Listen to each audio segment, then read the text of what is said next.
എന്താ എല്ലാരും ചുരുണ്ടുകൂടി കിടക്കുന്നത്? ആർക്കും ജോലിക്കൊന്നും പോണ്ടേ? ഞാനും വിട്ടേ. എന്ത് പറ്റി? ഒത്തിരി ചെളി പറ്റി. എന്തിനാ കുഴിയണെന്ന്? അപ്പം തന്നാ പോരെ? അറിയാതെ ചോദിച്ചു പോയതാ, ക്ഷമിച്ചുകളാ. ചേടാ,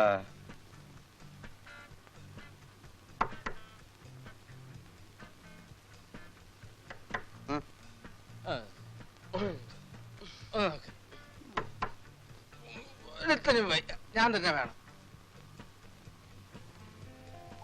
അളിയാ തുറക്കല്ലേ, അവളാ മീനും. അവളെന്തിനാ ഇങ്ങോട്ട് വന്നത്? എനിക്കെങ്ങനെ അറിയാം? ഒന്നാമതെ ചമ്മി നാറിയിരിക്കുക. ഈ നമ്മളെ മൂന്നിനെ ഒന്നിച്ച് കണ്ടു കഴിഞ്ഞാൽ ആ കൂടി ചളവാകും. അതോട്ട് കളിക്കും.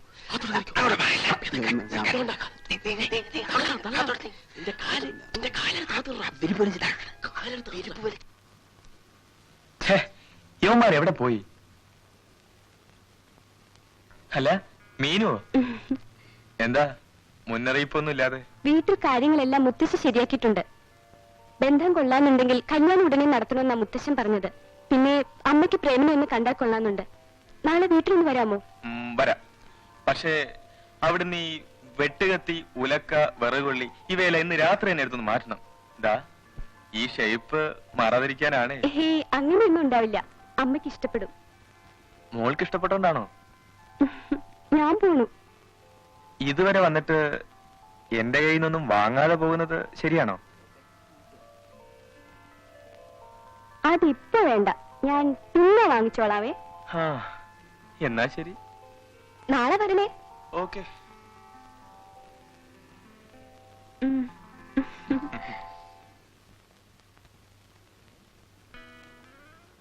ഏതാടാ ചരക്ക്? എന്റെ ഭാവി വധു. അല്ല, നിങ്ങൾ എന്തിനാ ഒളിച്ചിരിക്കുന്നത്? വല്ല വീക്കും കിട്ടിയിട്ടുണ്ടോ? ഞങ്ങളെ പെണ്ണിന് അങ്ങോട്ട് കൊടുത്തിട്ടുണ്ട്. എന്തോ? നീ എന്തോന്നാ പറഞ്ഞത്? നീ ഈ പെണ്ണിനെ കല്യാണം കഴിക്കാൻ പോകുന്ന?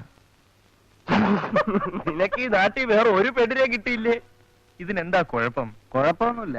ഞങ്ങൾ 3 പേർ ഉൾപ്പെടെ ഈ നാട്ടിലുള്ള മുഴുവൻ ആൾക്കാരും അവളെ കൈകാര്യം ചെയ്തിട്ടുണ്ട്. അതും വീട്ടിൽ വെച്ച്.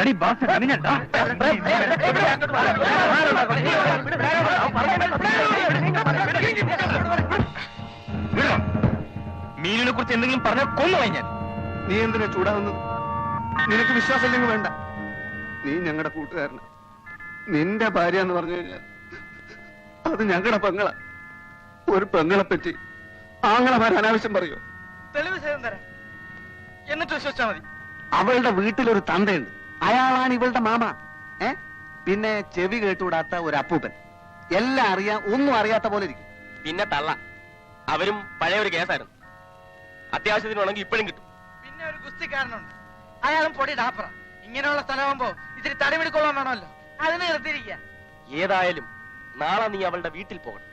അവിടുത്തെ ഓരോ മുറിയും ഓരോ മൂലയും എങ്ങനെ ഇരിക്കുമെന്ന് ഞങ്ങൾ പറഞ്ഞുതരാം. അവളുടെ ബെഡ്റൂം, ബാത്റൂം, അവൾ കിടക്കുന്ന കിടക്ക വിരിയുടെ നിറം എന്താണെന്ന് വരെ ഞങ്ങൾ പറഞ്ഞുതരാം.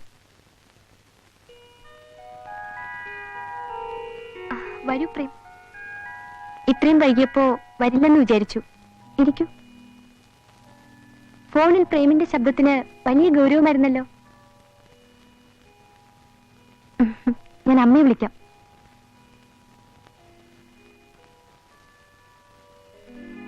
ഹാളിൽ കടന്നാൽ ഉടനെ കാണുന്നത് 2 നിലവിളക്കുകൾക്കിടയിൽ ഒരു പിച്ചള തട്ടിൽ വെച്ചിരിക്കുന്ന ദേവി വിഗ്രഹമാണ്.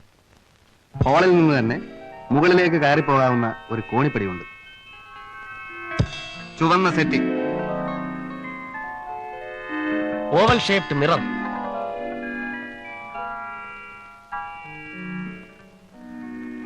ഇതിന്റെ അമ്മ. ഇരിക്കൂ. എനിക്ക് ആകെ കൂടി ഇവിടെ ഉള്ളൂ.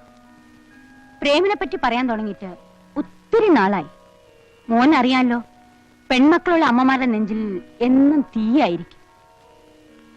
മീനുവിന് ഞാൻ കുറേ സ്വാതന്ത്ര്യം കൊടുത്തിട്ടുണ്ട്.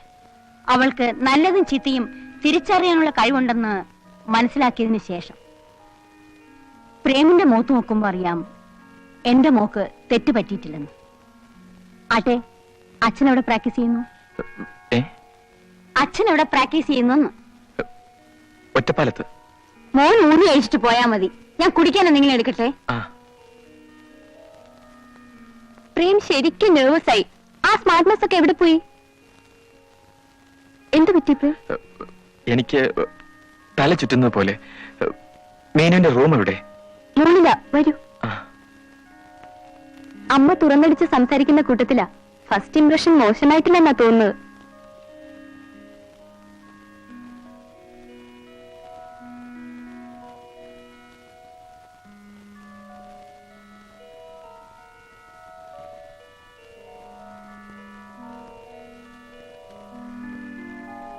ഇലക്ട്രിക് ശരവാന്തൻ.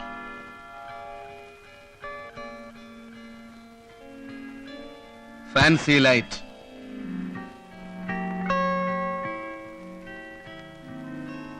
പച്ച ടെലിഫോൺ.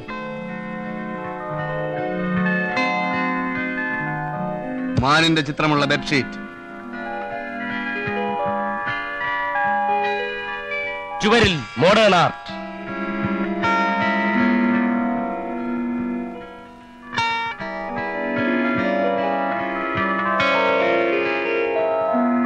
മുറിയുടെ വലതുവശത്ത് ബാത്റൂം.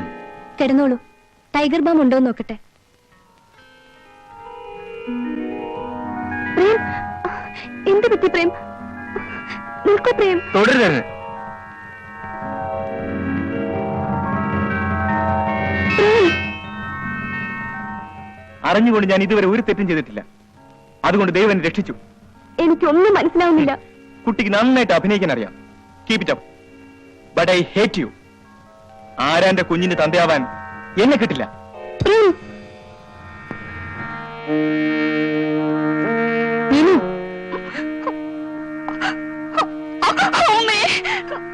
മോളെ,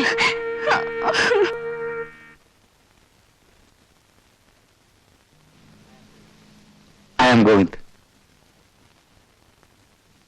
പ്രേമിനെ എനിക്കറിയാം. ഞാൻ വന്നത് എന്തിനാണെന്ന് ഇങ്ങോട്ട് ചോദിച്ച് ബുദ്ധിമുട്ടണ്ട. മീനു എന്റെ പെങ്ങളാണ്. അല്ല, പെട്ടെന്ന് എങ്ങനെ അവൾക്കൊരു സഹോദരനുണ്ടായി എന്നാലോചിക്കണ്ട. ഒരു കാര്യം ഉറപ്പിക്കാം, ഞാൻ നിങ്ങളുടെ ഒരു അഭ്യുകാംക്ഷയാണ്. മീനുവും നിങ്ങളും തമ്മിൽ എന്തോ തെറ്റിദ്ധാരണ ഉണ്ടായതായി അറിഞ്ഞു. ഒരു തെറ്റിദ്ധാരണയുമില്ല. അവളെ മനസ്സിലാക്കാൻ കുറച്ച് സമയമെടുത്തു. അങ്ങനെ ഒരു തെറ്റ് അവളെ പൂർണ്ണമായി മനസ്സിലാക്കാൻ കുറെക്കൂടെ സമയം വേണ്ടി വരും. സമയം വളരെ വിലപ്പെട്ടതാണല്ലോ. അതുകൊണ്ടാ പെട്ടെന്ന് തന്നെ ഞാൻ ഇങ്ങോട്ട് പോകുന്നത്. വന്നതുപോലെ തിരിച്ചു പോകാം. It's A closed chapter. ഈ നാട് മുഴുവൻ അവൾക്ക് ആങ്ങളമാരും കാമുകന്മാരും ഉണ്ടായിരിക്കും. അവരല്ലേ എന്നെ ശല്യപ്പെടുത്താൻ വരുന്നതിനാ? ഒരു പെൺകുട്ടിക്ക് ധാരാളം കാമുകന്മാരുണ്ടെന്ന് പറയുന്നത് ഗുരുതരമായ ഒരു ആരോപണമാണേ. ഇനി അവളുടെ പേരിൽ ഈ ചാർജ് ഷീറ്റ് സമർപ്പിച്ചതാരാണെന്ന് മാത്രം അറിഞ്ഞാൽ മതി. ആരും സമർപ്പിച്ചതല്ല, എനിക്ക് നേരിട്ട് ബോധ്യമായതാണ്. അല്ല, അവൾ മറ്റു കാമുകന്മാരുമായി വല്ല അവിഹിതത്തിലും ഏർപ്പെടുന്നത് നേരിട്ട് കണ്ടോ? അത് കാണാനിട വരുന്നതിന് മുമ്പ് ഞാൻ പിൻവാങ്ങിയല്ലോ. നിങ്ങൾ എന്നെ ശല്യപ്പെടുത്താതെ പോയാൽ വലിയ ഉപകാരമായിരിക്കും. ഒന്ന് പോയാട്ടെ. സുഹൃത്തെ, സുഹൃത്തെ, നിങ്ങൾ ആ കുട്ടിയെ ഇനിയും മനസ്സിലാക്കാത്തത് കഷ്ടമാണ്. അവളുടെ മനസ്സിൽ കാമുകനായ ഒരാളേ ഉള്ളൂ. അത് നിങ്ങളാണെന്ന് എനിക്ക് വ്യക്തമായി അറിയാം. ആരെങ്കിലും അവളെപ്പറ്റി വല്ല അപവാദവും പറയുന്നുണ്ടെങ്കിൽ അതുമല്ല അസൂയക്കാരോ പരമദുഷ്ടന്മാരോ ആയിരിക്കും. മിസ്റ്റർ, ഇനി ഞാൻ നിങ്ങളുടെ തെറ്റിദ്ധാരണ മാറ്റിത്തരാം. എന്റെ 3 സുഹൃത്തുക്കൾ നിങ്ങളുടെ പെങ്ങളെന്ന് പറയുന്ന ആ പെണ്ണിനെ വേണ്ട. അവളിപ്പോൾ എന്റെ മനസ്സിലില്ല. എല്ലാം വെറും സ്വപ്നമായിരുന്നുവെന്ന് വിശ്വസിക്കാൻ ശ്രമിക്കാൻ ഞാൻ. അപ്പോ കള്ളൻ കപ്പലിൽ തന്നെ ഉണ്ട്. ആട്ടെ, നിങ്ങളുടെ സുഹൃത്തുക്കൾ എന്ന് പറയുന്ന ആ മാന്യന്മാരെ ഒന്ന് എനിക്ക് കാണിച്ചു തരാമോ? നിങ്ങൾക്ക് വേറെ ജോലിയൊന്നുമില്ലേ? ഒരു തെളിവെടുപ്പ് നടത്തി സത്യം കാണിച്ചു തരുമൊന്നും വേണ്ട. എന്റെ സുഹൃത്തുക്കൾ എനിക്ക് നല്ല വിശ്വാസമാണ്. നിങ്ങളെ ബോധ്യപ്പെടുത്താനാണെന്ന് വിചാരിക്കണ്ട. എന്റെ പെങ്ങളുടെ കൂടെ കിടന്നവരെ നേരിൽ ഒന്ന് കാണാനുള്ള മോഹം കൊണ്ടാ. അവരുടെ ഇല്ല. എപ്പോ വരും? തോന്നുമ്പം വരും. ദേഷ്യപ്പെടരുത്. ഒരു ഉപകാരം മാത്രം ചെയ്താൽ മതി. എന്നിട്ട് ആ നിമിഷം ഞാൻ പോയിക്കോളാം. അവരുടെ ഫോട്ടോസ് മറ്റോ ഉണ്ടോ? അല്ല, വെറുതെ ഒന്ന് കണ്ടിരിക്കാമല്ലോ. പ്ലീസ്.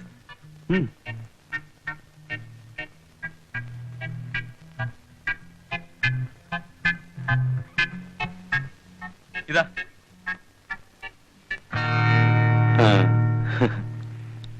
ഓഹോ, ഇവരാണോ? ഇവരാണ് പറഞ്ഞെങ്കിൽ തെറ്റാൻ വഴിയില്ല.